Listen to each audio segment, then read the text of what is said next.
All right. Hey guys, thank you everybody who is on live with us. I'm super excited to have Jill Coleman here. She's hanging out in Cali, and I'm going to do a quick intro and then I'll let her kind of talk about herself and talk herself up.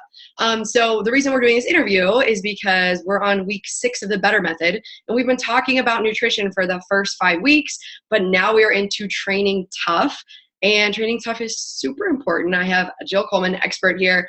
She has jillfit.com, also Moderation 365. So she's on board with being balanced, but also learning how to shorten your workouts and get more effective workouts in less time. So thank you so much for being here, Jill.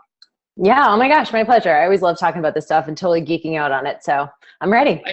She's going to have such good content today. So for those of you guys who are on live, make sure you stay till the end because Jill will be giving out some freebies. We'll be giving out some promotions and giving you guys kind of a special deal that you can't get anywhere else. So make sure you stay on until the end. So first up, Jill, I kind of want to do an intro for you. For anybody who doesn't know you, if there's people on the internet that don't know you, those random 3 people might be here. So tell us about your background and kind of how I know you came from kind of an unbalanced lifestyle into a balanced lifestyle and what that journey was like. Yeah, totally. I love obviously talking about moderation, and I love talking about fast workouts, efficient workouts, because for such a long time, that was the opposite of the way that I lived. So I'm sure many of the gals on the call can resonate with that kind of all or nothing way of doing things, which is why rule breaker is so important, because we hear all of these rules, we hear all of these experts telling us, oh, you can't eat this, you have to eat this, and it feels so overwhelming. But we try to implement all those rules to perfection. And when we inevitably can't, we go all the way off the wagon and we're just like, well, why even bother? You know, I can't do any of it. So we go all the way off. And that's how I spent most of all of my adult life until about 5 years ago. I was a competitor for many years. I was doing fitness modeling, and Cami, you know what that's like. It's a lot of kind of like crazy dieting and really a lot of ego-based, in my opinion, ego-based. And it's not that it's not fine.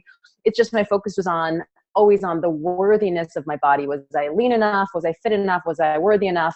All coming down to feelings of not good enough. And I use my physique in that way. It wasn't until I started my business at jillfit.com that I really started to figure out, like, man, I really have to figure out how to eat and exercise forever, because I can't spend all day at the gym. I can't be at the gym for 3 hours a day. I can't be eating 7 times a day, right? So it's not just the eating and the exercise, it's the thought process and the mindset around that. And I got to get to the gym, and I got to get my stuff ready, and how many protein grams have I eaten, and how many more water ounces do I have left? And all this like kind of counting and measuring that takes up all your mental space and time. So you don't have time to spend on the other things that you want to do. For me, it was build a business. For other people, to have a family, spend time with their friends, have a social life. And I think that what I was really scared of was giving up the control of that. The feeling of, if I just eat and I just exercise for 2 hours a day, then I'll be good enough, I'll be lean enough, I'll be fit enough, I'll be respected enough, whatever that looks like. And I didn't trust that I could do it any other way. And so the journey of moderation was slowly starting to implement small changes in my eating and cut down on my workouts and just watch and just be okay and kind of trust myself and trust the process. And that was really scary. But now I think about the opposite of control really is trust. And it's the ultimate form of control, being able to, like you talk about, be able to go and eat at any restaurant and know that, and trust yourself to make a healthy choice, and trust that 20 or 30-minute workouts, if you do them intensely, is plenty if you're listening to your body and you're really focusing on that intensity. So excited to talk about that stuff. It's been a long journey, but obviously so grateful to have arrived at this place. And I don't think I could have without all of those crazy experiences. Mm-hmm. Yeah, that's awesome. I think we've all been there. I mean, I hurt my back after doing 3 hours of cardio trying to prep work, right? Like it was dumb. So, but we need that journey to learn, right? Neither of us would be where we are right now without that exact journey that took us through. So talk to me about somebody who's like in that spot right now where they're like, well, I need to follow a meal plan, or I need to follow a workout plan exactly. What's like the first step of going to like regimen it into a little bit more trust? It's such a great question. I get asked this question all the time, because when you talk about, and I'm sure you do this too, like you talk about a balanced lifestyle, you talk about how freeing and how liberating it feels to trust yourself and to be able to go to a restaurant or go to social events and not, get so bloated after, not eat everything in sight. when you talk about that lifestyle, a lot of people are like, that sounds so amazing, but how? Like, how, Jill? Like, how do you even get there? And I hate to, this sounds like, so it just sounds like snobbish to be like, well, just, you know, it's so great now I can have a bite of a cookie. That, you know, if you had said that to me 5 years ago, I would have been like, give me a break. Like, really? Like, how does that even, because I was an all or nothing eating person. If there was cookies in front of me, I was eating all of them until they were completely gone, so that they were just out of the way. Like, I didn't have to think about them. I just finish them up real quick. So I was an all or nothing eater for a really long time. And if someone had said to me, oh, just take a couple bites and you'll be fine, I like literally wouldn't have understood that reality. So it sounds a little bit obnoxious to even talk about. So I do want to first start out and say that it takes a long time. So the idea, and that's totally different than what we're used to in the dieting industry, right? We're like, how fast can we get the results? And I understand the feeling of desperation that you get from your clothes not fitting, like this feeling of like, I just want to hurry up and get this weight off because it feels so uncomfortable. And so when we're always acting from that place of urgency, I understand it. But my experience and the women I've worked with is that the faster it comes off, the faster it goes back on, and a lot of times even more. So the ultimate practice is never getting it right, but slowly implementing more moderate approaches. So for me, what did that look like? I had this distinct moment about 5 or 6 years ago when I've been prepping my food every Sunday, right? Doing Sunday night food prep, Sunday night food prep, and I hated my food. It was like disgusting egg whites and broccoli with no taste and like overcooked asparagus. And I was so sick of it. And I had this moment on a Sunday and I was just like, you know what? I am so sick of this food. I'm going to like vomit. I'm just not doing it this week. I was like, I'm just not doing it. And at that time that was really tough because that was the way I felt in control. If I just have my food prepped and ready, I'll eat it and then I'll stay lean this week, or I'll do all this exercise and I'll stay lean.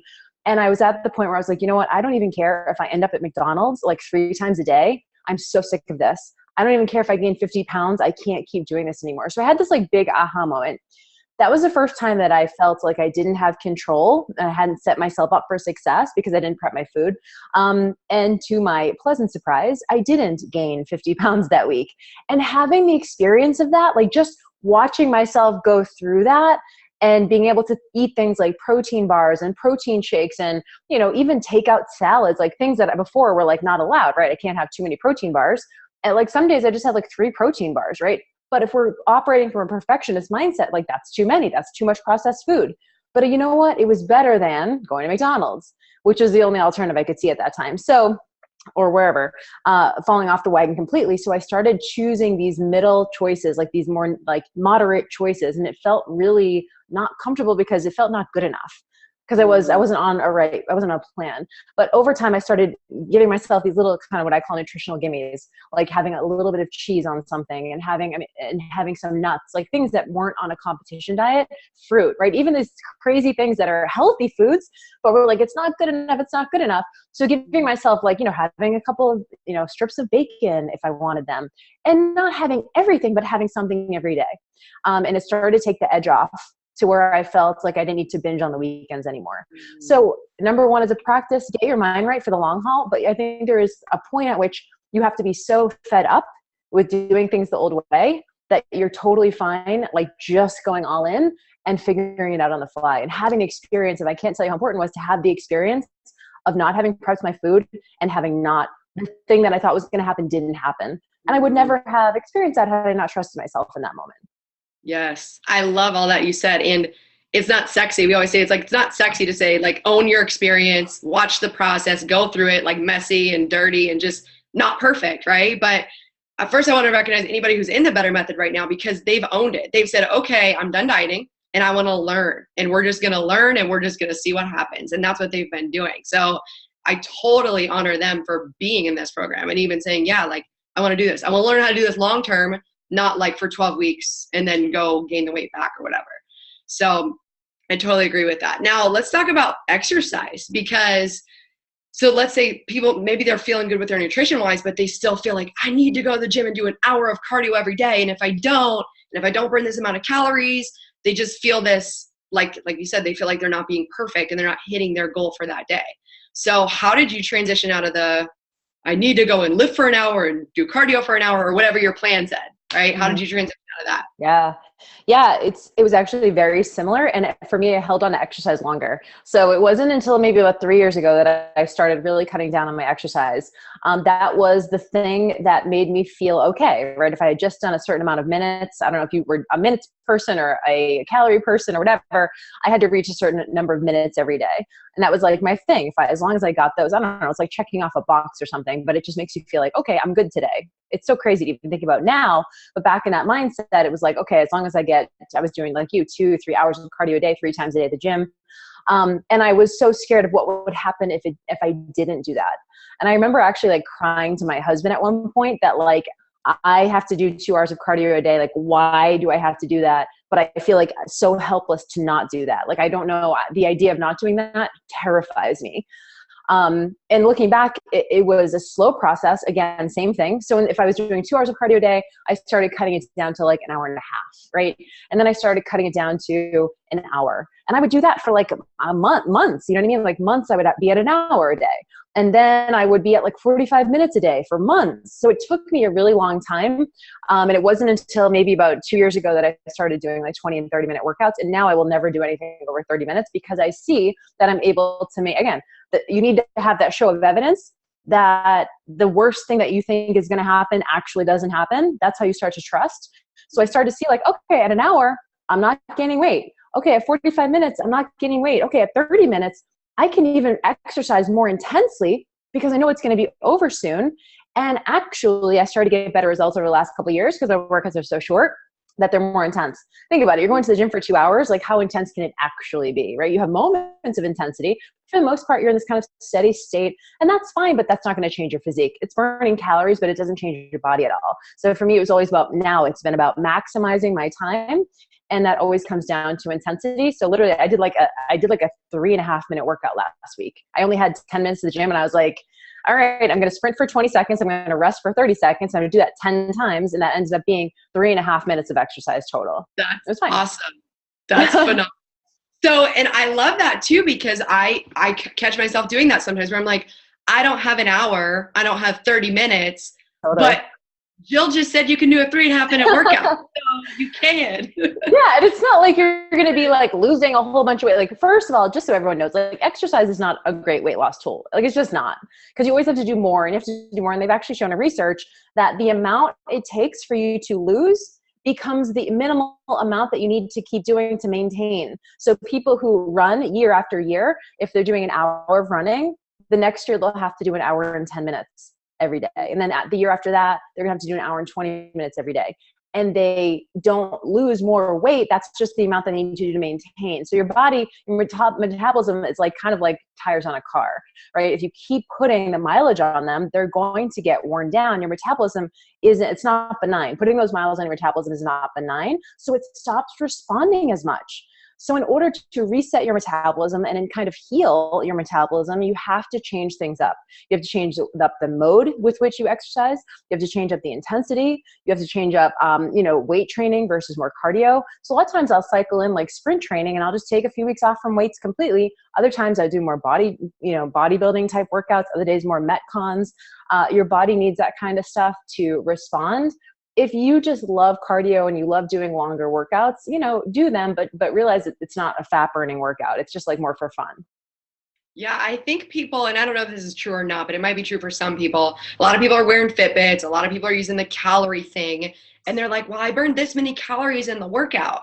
And I watched your video. You had a Periscope the other day, or it's on your YouTube, about, I want you to kind of dive into the sciencey stuff, because I have some science people watching about the hormones and what's going on inside the body, because I still think they don't believe us. They're like, no, it says I'm burning these calories, so that must be true.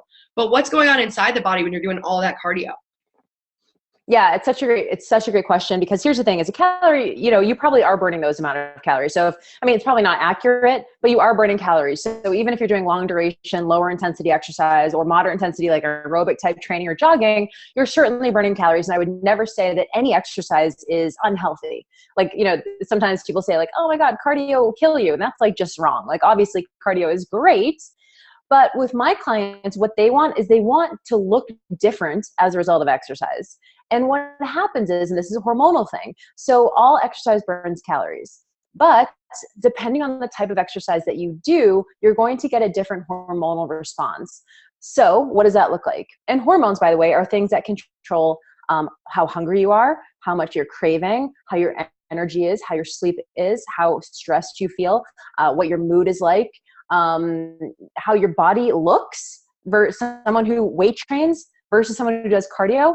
If they're doing calorie for calorie, the person who's weight training is going to look completely different than the person who's doing long duration cardio, even if they are burning the same calories. And here's the thing, even if the person who's doing long duration cardio burns more calories, the person who is lifting will look like they are an exerciser, like they will look more fit because they will have more muscle, they have more curves, they'll be leaner because that's a hormonal effect. So in terms of hormones, we think about two major hormones, insulin and cortisol. Cortisol is a big one. It's elevated during all types of exercise, whether you're weight training or you're doing HIIT training or metabolic conditioning or long duration cardio. But what's research has shown is usually when you get over like that 30 to 40 minute mark, if you're doing any type of exercise, longer duration, you're going to increase cortisol, which is what we call a catabolic hormone. It's a hormone that breaks down things like muscle, and it also helps burn fat. But what it does is when it's elevated by itself without some of these more anabolic hormones like growth hormone, testosterone, which are also released during exercise, when we have this like big overhaul of, like surge of cortisol over the other ones, what happens is our body starts to break down and it starts to increase our hunger and increase our cravings. And anyone who's ever trained for a long duration race or marathon understands this phenomenon. Or if you've just done a whole lot of cardio in your life, and I can tell you from personal experience, training for shows, 3 hours of cardio a day, I was starving all day, every day, trying to prevent myself from eating. And so that cortisol effect, it affects everything in your body to the point where you feel hungrier, you have elevated cravings, you have energy crashes, it affects your sleep quality, it affects your mood. If you've ever gone on like a low carb diet, long duration exercise, like your affect, right? You feel like a zombie, like that's all real and that's all hormonal based. So there's a lot of stuff there. When we talk about weight training, we're talking about, yes, elevating cortisol, elevating adrenaline, noradrenaline, but we also have growth hormone, testosterone, which get elevated together.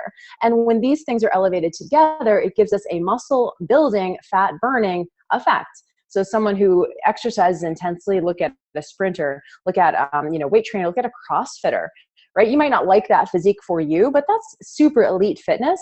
But that's what we're talking about. Someone who has muscles that look defined, and those people are leaner. If we're talking about body fat percentage, they end up being leaner.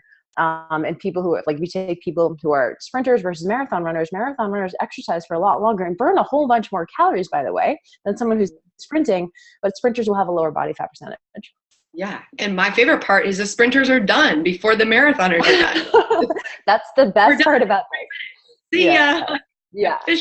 Yeah. And I mean, and look, this is all from like the physique perspective, which is, and the hormonal perspective, but I need to tell you, like intense exercise isn't fun, right? Like intense exercise is not really fun. So you have to decide. Like I would never tell someone if they love jogging to stop jogging. I would just say, make sure you're doing weight training too.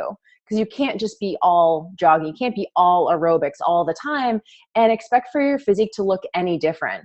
So the number one thing that changes the physique, the look of the physique, is weight training. Second would be more like metabolic conditioning, which is like in Jen Sinkler terms, lifting weights faster. Next from there would be HIIT cardio. So things like sprint, rest cardio. And then last would be more moderate intensity, jogging, aerobics, that kind of thing, more pacing exercise. Okay. So let's dive into HIIT really quickly. I know it's popular. I don't know if everybody really understands what it is, because there's a lot of things out there where there's intervals, but true HIIT, there's some kind of time limit on it. Am I right? Like you can't do HIIT for longer than a certain amount of time. So kind of fill us in on what HIIT is. Sure. Yeah. And they're very similar. So HIIT stands for high intensity interval training. And they've shown that elite athletes can't exercise all out, like not holding back for longer than a minute, right? That's an elite athlete. So ideally your intervals should be, when you're doing HIIT, your intervals should be less than a minute. Cause like us mere mortals, like if we're going all out, like it's going to be like 20 seconds. So it's between 20 seconds, 30 seconds. So you want to think about shorter, more intense, and then take as much rest as you need to. And the key is to take enough rest that you can push at the same intensity again.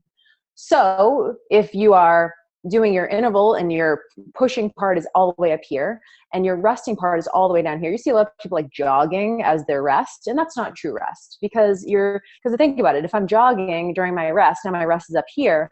So I'm going to sacrifice some intensity here, and then I'm jogging, and then all of a sudden it's looking like a moderate intensity workout. So you want to think about having a huge differential between the pushing part and the resting part. So really, really rest, walk, recover, take as long as you need to the point that you can push it just as hard again in the next interval. So I would max out. I usually recommend no more than 10 intervals and at 20 to 30-second mark. If you're like doing like 4 minutes on, 4 minutes off, like that's not HIIT. That's like a little bit more intense than a moderate intensity workout. That's pretty much the same thing. I like that.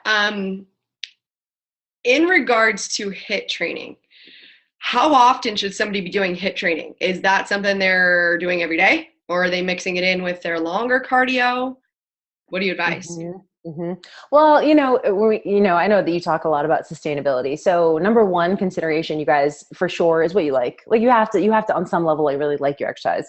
So if there are things that you love doing, like I'm here in LA and everyone does Soul Cycle out here, which is like an hour-long workout. I know Orange Theory is an hour, right? So it's like you have these ones, and if you love it, then you should do it. I know that intervals are kind of built in, which is better than I would say going on a jog. But you know what? If you love jogging and you're a runner and you just like feel like you're out there and you get this runner's high and it just like sets the tone for your day, they've shown that, long duration exercise is great for mood enhancement.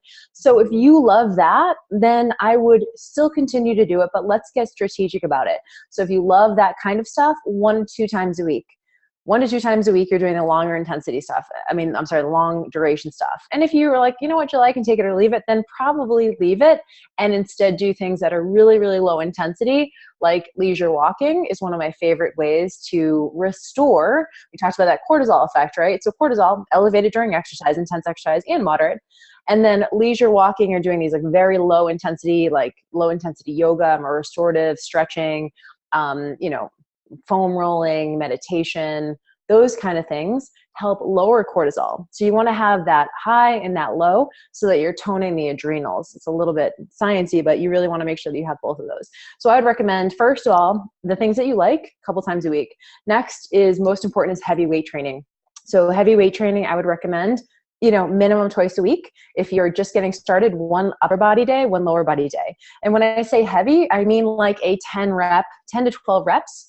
Those last couple should be really tough. Most women can probably lift about 5 or 10 pounds more than they think. So add 5 pounds and see if you could just at least do 1 set a little bit heavier. Those last couple of reps should feel really tough. And again, no longer than 30 minutes. So just do the best you can, maybe 1 or 2 exercises per muscle group. So a couple of days of doing what you love, a couple of days of heavy weight training, and then maybe 1 day of interval cardio, like HIIT cardio. And for people who are used to doing a lot of exercise, that's going to not feel like a lot at all. So, maybe 1 day, but here's the caveat when it comes to intense training, you have to have restorative time. So the degree to which you'll be able to push in the gym is a factor of how much rest, recovery, sleep, fueling your body you're doing outside of the gym. So that's why, you can't be doing like super high intensity workouts. I love CrossFit, but I do it twice a week because it's so intense that I just know I can't. And I do a lot of leisure walking, slow, like not power walking, very slow and restorative. So I have the yin and the yang. So if you're doing CrossFit like 5 or 6 days a week, like you're probably going to burn out a little bit unless you're just fueling your body like crazy and getting like 8 to 9 hours of sleep every night. So I would say, again, 1 day of kind of HIIT cardio by itself. I like to go to the track. A couple days of workouts that you just love to do. It can be group classes or something like that, jogging, whatever. And then at least 2 days of heavy weight training. And if you're like, I don't care about cardio, I don't care about all that stuff, then let's bump your weight training 3 or 4 days a week. Mm-hmm. I like this. I like this for a couple of reasons. So one, I like that you give us the science and the reason, because I think we have a lot of intense people that like working out. And they're like, well, I work out more and I'll do 2 a days and then I'll just get better quicker. But you're saying, no, you've got to rest. And like you're prescribing like leisure walking and yoga. Cause to me, I'm sometimes like, I know yoga's good for me, but I'm like, but I've spent a whole hour stretching and it's hard for me to like slow down and stop when I could be doing something more efficient. But putting it in those terms really makes you be like, that is part of my process, is that recovery day. That's really important. So I think that's good. Second thing is that you're saying it's based on goals. So like if you love running, don't just stop running because we said stop running. But if you're like doing it just because you think that's going to do fat loss and you're open to change, then we can change it up and do it from there.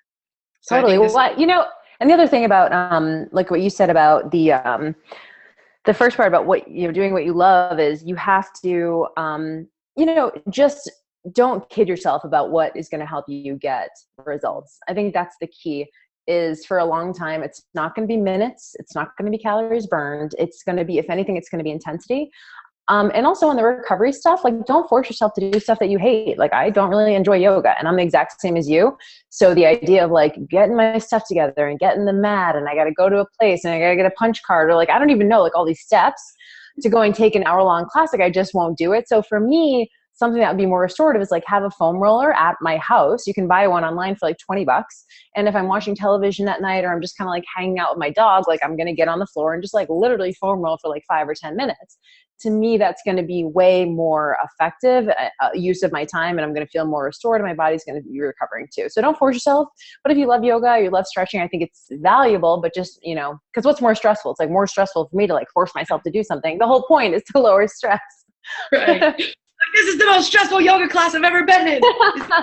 I know. When is it going to be done? I hate this. Yeah. No, I've done that. I've done that before. I'm like, yoga's supposed to be good for me, but I can't stand it. So yeah, I like that you've made that point. I also wanted to talk about, I know you wrote a guest blog post, and I'll make sure I link it in the recording. You wrote this for me, I don't know, a few months ago, but you actually gave us a little formula for how you do your workouts in terms of making them short and efficient, adding in some cardio, adding in some weight training. So can you kind of give us a little formula for, well, I want to get in the gym, I want to get a quick workout in, a little bit of cardio, a little bit of strength training? Yeah, I think it totally depends. Like I get asked a lot the question, do I do cardio first or do weights first? So in general, what I like to do and how I like to formulate my own workouts is I like to do a 10-minute primer at the beginning. So what that looks like is pick a cardio machine that you enjoy. It can be elliptical, it can be the treadmill. I prefer the treadmill, it can be the stair mills, anything you like, recumbent bike, whatever is good on your joints, and do 10 minutes of intervals. So spend maybe a couple minutes warming up.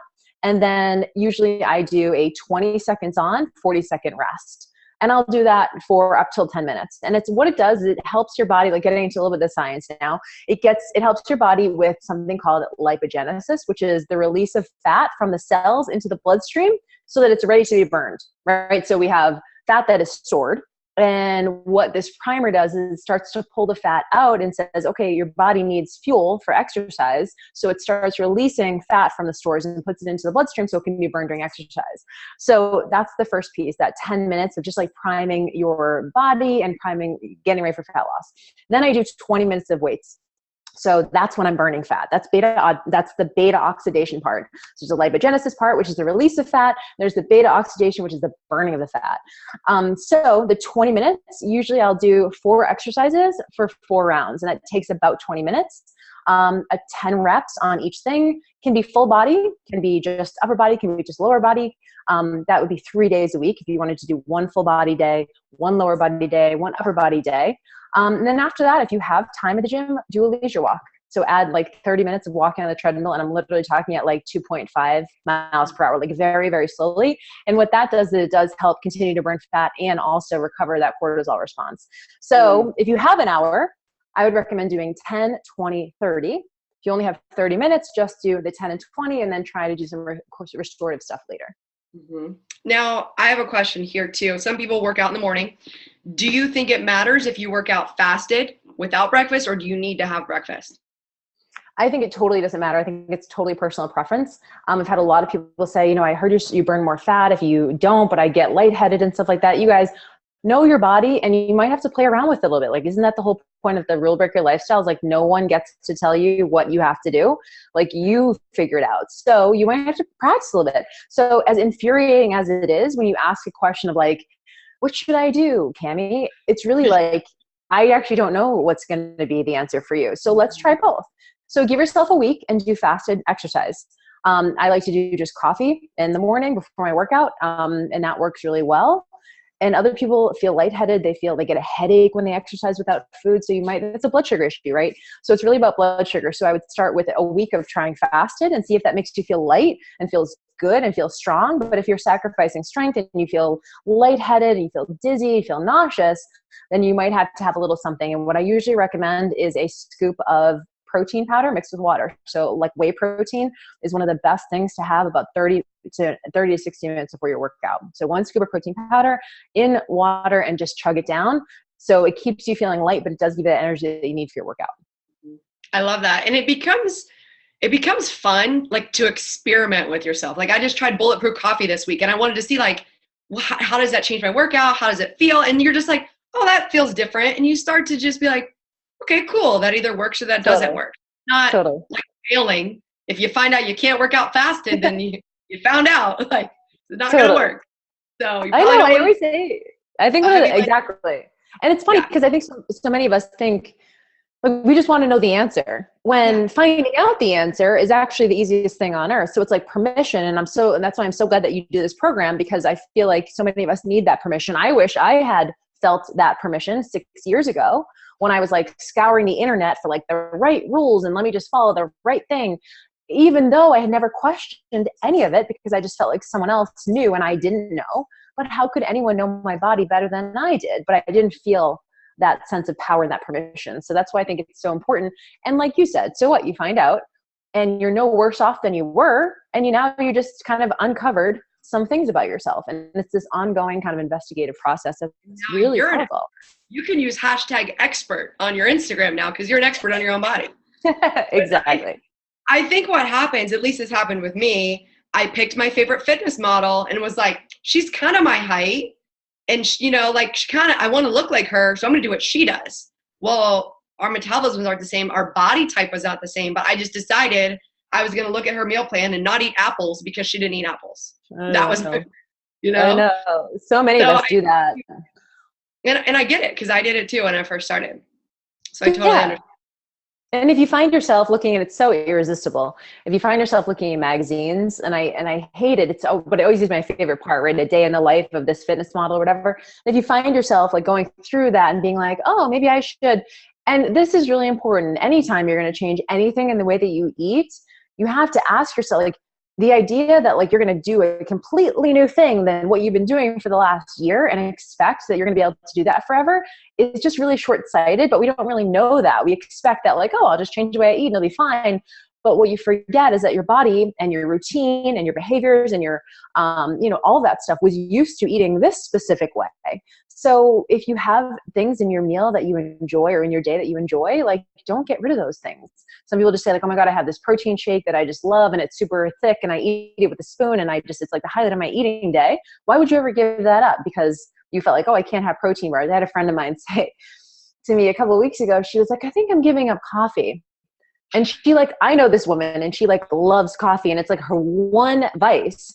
I was like, why would you ever do that? It's like the thing that allows her to eat so well the rest of the time because that's her joy and it's her ritual and it's her thing. So if you have those things, you're lucky if you have healthy things in your eating that you really enjoy, keep those in. And if there's something that you dread on the other end, if there's something that you absolutely dread and you're like, I'm forcing myself to eat this meal every day. Ugh.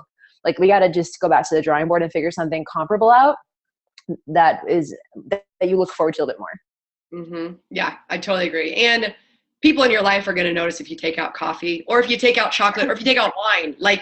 If you take out any of those things, the world is not going to be a better place for anybody involved. So just, if you need it, just keep it. I know. So funny. I want to talk about either brand new beginners to intense exercise or like my situation I had 2 years ago, I was fit and then I gained 25 pounds because I got hurt. But when I got back to working out in my head, I could do what I used to do. So let's talk about somebody who's either beginning or overcoming an injury, or maybe they just gained some weight and they're like, man, I need to get back into it.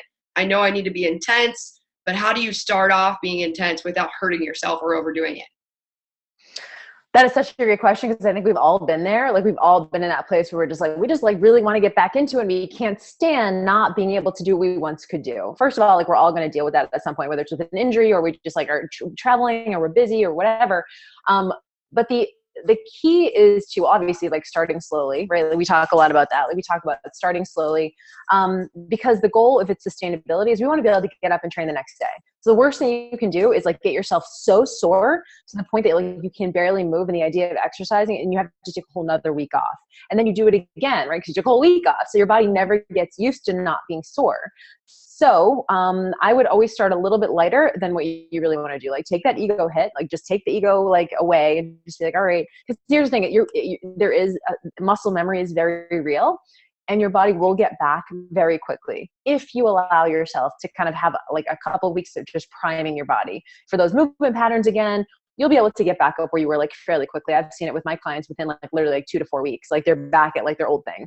So starting out slowly is key. Another technique that I use, especially for beginners, which is great, is called rest-based training. So rest-based training is a concept from Metabolic Effect, and I have it as part of Treadlift as well. And it's just a way of training that says rest as much as you need to for as long as you need to. And that's a little bit counterintuitive for most of us, because we're like, oh, if I have permission to rest a lot, I'll just rest the whole workout, won't I? And what we found in research, even research on like rest and recovery and autonomy in workouts, is that the more permission people feel to rest, the harder they push, which is amazing. If we're talking about intensity, if I feel like my rest is in my control, I'm going to rest as long as I need to in order. And then when I get back into it, I'm going to push even harder. So if we talk about the goal of the workout is intensity, for someone who's beginning, rest-based training is going to look completely different. So they might push for 10 seconds and rest for 50 seconds. For someone who's more fit, they might push for 30 seconds and rest for 30, right? So as you get more fit, you can cut down a little bit on the amount of rest time you take. But in order to just get started, pushing hard for 10 seconds, you guys, if you're doing 10 rounds of that, like you're going to get some great results off that. So pushing for 10 seconds and then allowing yourself to rest, whether it's 50 seconds or however long you need to get back into it. So if you guys haven't heard of rest-based training, I don't know if you talked about it, Cami, but Google rest-based training. Super, super effective for physique change, and also very safe in terms of intensity and moderate intensity, especially for beginners. Yeah, that makes total sense. And I love that too. Speaking of Treadlift too, your program, I did a build workout this morning. What I loved about it, number one, we talked about like the 10 minutes of cardio at the beginning, because I'm a born again morning person. Like I'm becoming a morning person. I'm gonna claim it. But when people see me and they see the look on my face, they're like, you're not a morning person. I'm like, yes, I am. I am so a morning person. So I've switched my workouts to morning. And I did your workout, and cool thing I loved was 10 minutes of cardio. I was like, oh, I can do that. Walking on a hill, easy. So my mind was already like, yeah, I can do this. It became more difficult as I did it, but like looking at it on paper, I was like, oh, no big deal. And then 4 exercises in a row with the rest-based training, I was like, oh, this is easy. But then I found myself resting, which was fine. But what I love about it is no matter if you're tired, if it's morning, or you're like just feeling crappy, you just had a bad weekend, you drank too much, or whatever it is, you're still going to do the workout to the best of your ability, whatever's going on for that day. So yeah, exactly. And I work out with a partner. You're kind of pushing each other, but you're still going at your own pace with your own bodies. So I love that part of the program. Yeah, it's the rest-based training allows for you to have the perfect workout every time. Just like you said, like some days you just crush it, and other days you're just like, you know what, I'm just doing the best I can, and I'm just gonna do a set, and then I'm rest for 2 minutes. Like it's totally fine. And then you come back other days and you crush it, and it gives you the perfect workout every day. Yeah, and you don't feel like you're failing, which I think is a big thing with my recovering perfectionists. They want to do it all perfectly. So you just told them, hey, it's perfect. Here, you're gonna do it perfect every time. So they love that. So let's talk about, there's 3 components of Treadlift. I want to start diving into your program now, because I know people want to know, cool, you gave me the formula, but what if I don't want to do a formula and I want you to just tell me what to do? You've got this Treadlift program, which is phenomenal. I'm loving it because it's concise. I'm looking at it in the morning and I know what to do and I can just go for it. And you've got these 3 components. I went straight for the build one, obviously. I want to build muscle. You've got the burn, and then you've got the boost. So dive into those and tell us what those are all about. Yeah, it was such an awesome program to create, because I got to be like really creative with these 3 different modalities. Like, first of all, people get a little confused because one is called burn, like as in burn fat, but all 3 of the modules will obviously help you burn fat and change the look of your body. One is called build, and I usually recommend starting there. It helps you build muscle, but also kind of maintain you're not going to gain a whole bunch of weight. It's just going to help you build muscle while also burning fat at the same time. Because you don't want to go right into the burn program because you want to maintain the muscle that you have. So this helps you. So the build program is that 10 minutes of primer cardio at the beginning and then 20 minutes of weight training. So all the workouts in treadlift are 30 minutes or less. And even some of the burn workouts are shorter. Some are 10 minutes, some are 20 minutes, and they are intense. So I've had a lot of feedback being like, oh my God, this 10-minute workout just kicked my ass. Like it's been really cool to get that feedback. And then boost is as in boost your cardiovascular capacity. And I have a lot of women who just are like recovering cardio junkies, reforming cardio queens, who still love the longer stuff. So this is interval based. But what it is a 20-minute segment of treadmill stuff and then a quickie 10-minute weight training section at the back. And so that's kind of the final phase. So you start with build, and then you go into burn, and then you go into that boost component, which is kind of more optional if you just love like longer duration cardio and stuff. But if we're talking about changing the look of your body, you can't keep doing like these super long workouts. That's why I love starting with builds.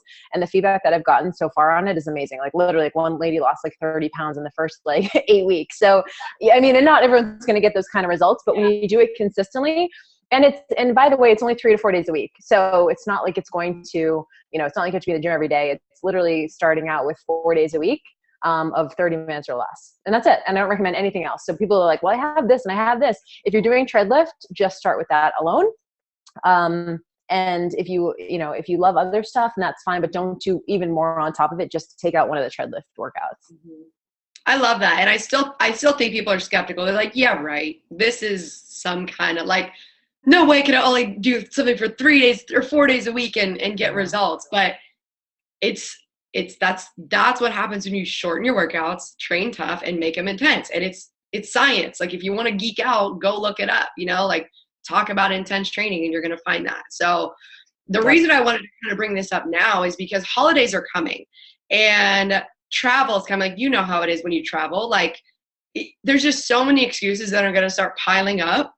And then in addition to that, we're going to be eating more. Like I just had Halloween candy, like Halloween's coming up. I know that things are always going to come up. So I wanted to give people a solution and an excuse buster because you can do these workouts in 10 minutes, 20 minutes, 30 minutes or less and get them in. So I just want to make sure people realize like, this is the real deal. This is going to work. Yeah, it's cool. And the reason why I love treadlift, again, they're all 30 minutes or less, but all you need is a set of dumbbells and access to a treadmill. But I actually had a lot of people who got it, didn't have access to a treadmill, worked out at home and had either maybe an elliptical at home, had a rowing machine. A lot of people had rowing machines. And then lots of people had a jump rope. And so, and even people are going outside, like if you live somewhere where you can exercise all the time, like in North Carolina, it doesn't get super cold until, like January, you can go out and do hill sprints. You know what I mean? So there's a lot of different ways to do it if you don't have access to a treadmill, and you can recreate the types of intervals in the workouts with any piece of cardio equipment. Mm-hmm. I love that. Yeah, we actually did ours outside today. It's still beautiful in North Carolina right now.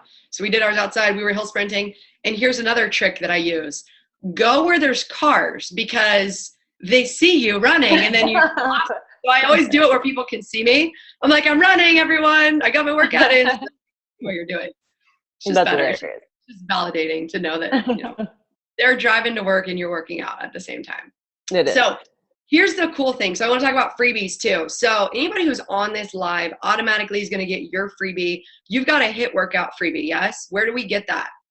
Yes. So I have a freebie that is 12 cardio HIIT workouts. I've gotten really good feedback on it. It's jillscopes.com. So Jill Scopes with an S.com. Super easy. You can just add your email and then you'll get a direct download immediately for 12 cardio HIIT workouts, all different types of cardio. So it could be like, if you like elliptical, it could be treadmill. I think there's some like recumbent bike stuff and things like that too. So yeah, it's a lot of fun. There are freebies. I'm also, anybody who's registered, I'm going to give away my maintain, don't gain principles. So I'm giving you kind of like the cheat sheet of strategies, how to not gain over the holidays. But the things we have promotion wise is go to my link to get the tread lift. Is my link that I'm using for Jill. I'm going to give you guys 50% off my maintain, don't gain. It's my 6-week holiday challenge. So it starts October 31st. you're going to get it for $49. It's normally $99. So I'm giving that promotion through the end of the week, which will be October 30th. So you guys will have until then to get in. You'll get 6 weeks of coaching, nutrition blueprint, lots of accountability, and we're gonna be doing tread lift workouts in there together. So that'll be super fun. So we could be posting pictures all about that. So you guys have that coming up. And then I think that's it. Do we have anything else that we want to add? Is there anything that we missed? Because I know we gave a lot of info, and I want to I have some people on. If you guys have any questions, now's your time. You can go to the chat box at the bottom and you can type in any questions while we still have Jill here for a couple more minutes. Yeah, and if anyone has questions about tread lift, I mean, honestly, I actually lowered the price for you, Cami. So I didn't tell you this, but it was actually at 97. So, and I knew you're promoting this week, so it's now at 47. So it's going back up next week. So yeah. 47 for tread lift, 49, basically $100. You're getting a full workout program and 6 weeks of coaching. That's phenomenal. That's ridiculous. I can't even put a value on it. It's probably like a $500 value or more of what we're giving you. So I don't have any questions popping in, but I want to preemptively answer some question. Oh, here we go. For Jill's workout formula, the 20 minutes of lifting, is it rest-based training, RBT? Yes. Yes, ma'am. Always. Okay. And it was I did this morning, 4 exercises, 4 rounds, 10 reps each. It's called a Sweet 16. So it's 4x4. So it's 16 sets.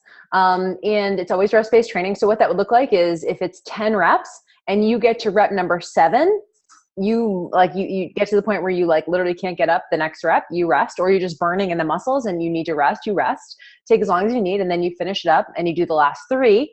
Or maybe you're like, I can only do 2, and you do 2 more reps and then you rest. And then maybe you do that last one. So you can rest not just between rounds and not just between exercises, but actually within exercises. And when you do that, so maybe your first round you do all unbroken. Then maybe the second round you have to take some more rest. Then the third round you take a little bit more rest. And the 4th round you're resting quite a bit. I expect that you're resting quite a bit. And that's kind of where you should be weight-wise.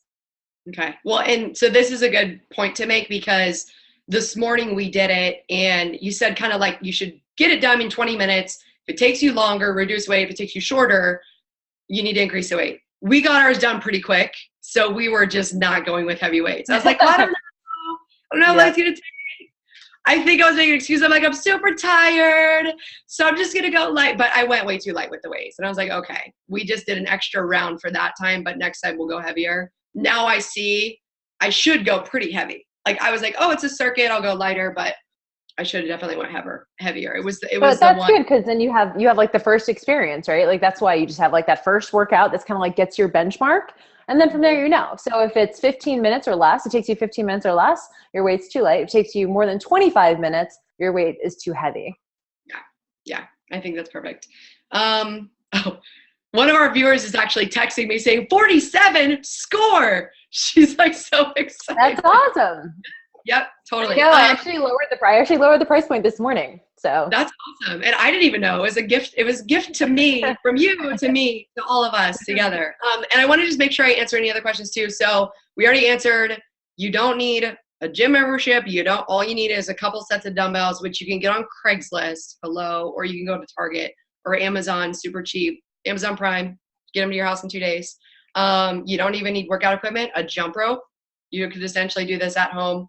If it's still nice outside where you're living, so you're running outside, you're sprinting outside. Totally. But again, I find a lot of stuff on Craigslist. Caveat, be safe. Be safe. No one can even like, Cami told me to go on Craigslist. Be safe if you're going on Craigslist. But they've got apps like OfferUp. They've got another app called Close 5. So both of those are pretty safe. And then Facebook has all these kind of apps for finding workout equipment. So try that if you guys need to. Because I know you're going to invest in these 2 awesome programs. Okay, I think we're good. I don't see any more questions coming in. Jill, thank you so much for being here. This was so fun. I'm so excited to have you. Have a great rest of your night. And I can't wait to see your face again soon. I know. Well, we're definitely going to, because I've been seeing you like multiple times a year for the last few years. So we're gonna keep it going. I'm excited. Absolutely. I have a feeling we might be at the same thing now. you might be coming to the same events now. So it'll be fun. For sure. Okay. Holly says, thank you. Awesome for the info. Yes. Thank you. Thank you guys for being on, and I'm going to let you guys all go. All right. Bye, Jill. Okay. Bye guys. See ya.